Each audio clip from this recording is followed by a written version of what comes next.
Get to our top stories now. This morning, a Southern Indiana funeral home owner accused of mishandling bodies will not get any jail time. Yesterday in a Clark County courtroom, Randy Langford learned his fate after hearing from grieving families who entrusted their loved ones to his care. WHAS11's Connor Steffen and photojournalist Ian Hardwitt have more on the emotional testimony before the judge announced the decision.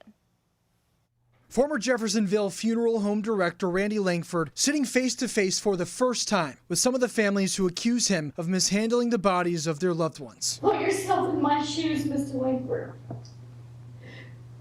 What if this were your only son? Can you imagine the last time you got to see your child was in an almost completely decomposed state because the person you entrusted him with was negligent? From one future funeral director to a licensed funeral director, I cannot imagine doing this to people who put their trust in you at such a delicate time in their life.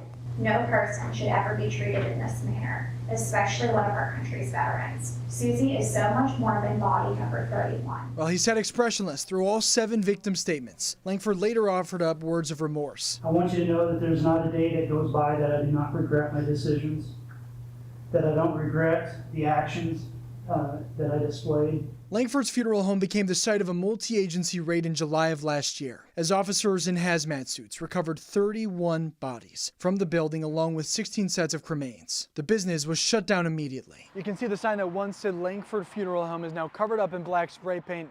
On the other side sits a for sale sign. Now, with this sentencing, Langford's funeral director's license has also been revoked. After a year of jail time, he faces a 1-year sentence to house arrest and 3 years of probation. A sense of injustice that's hard to ignore for Southern Indiana attorney Larry Wilder. And I think that, sadly, there is no way to make things better. He's representing 18 of the affected families in a class action lawsuit. I don't think that's very justifiable. That includes Samantha Lynn. We're talking about we're talking about bodies here, like real bodies here. After losing her mom last June, she sought Langford services. After the sentencing, what do you feel? What's the morale of the sense? All right. I feel pretty upset, pretty angry. I mean, he was literally letting these bodies rot, and I just feel like that should be like a jail sentence, not a probation. Langford said it was not an intentional act. Rather, he became overwhelmed and struggled to keep up with the business. But for the families, intentional or not, those actions have deeply permanent consequences. I am permanently damaged. I will never forget what I had to see and witness because of your actions. Connor Steffen, WHAS11, on your side. At least 20 families are also suing Langford in a civil case, saying they were given the wrong remains. He's scheduled to appear in court again for a restitution hearing on September the 20th.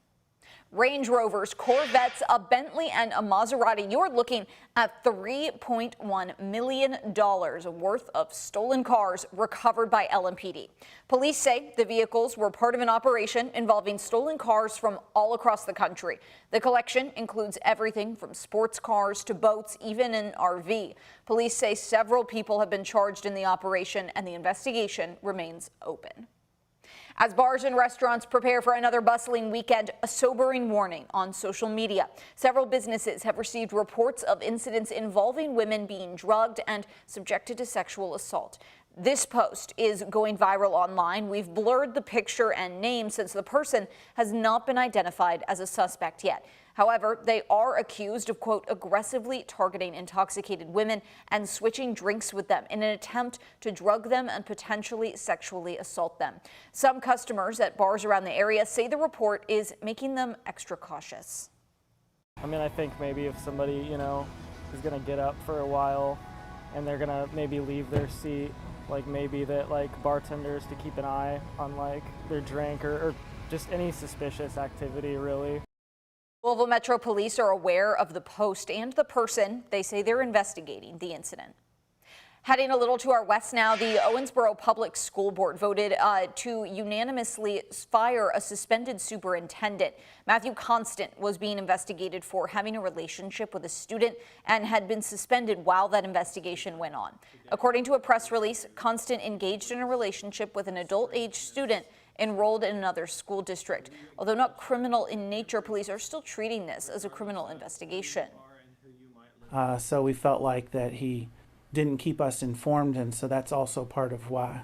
So it's conduct that is unbecoming of what we would expect in our superintendent, but also dereliction of duty and not keeping the board apprised of what was going on. Constant will have the ability to appeal the decision.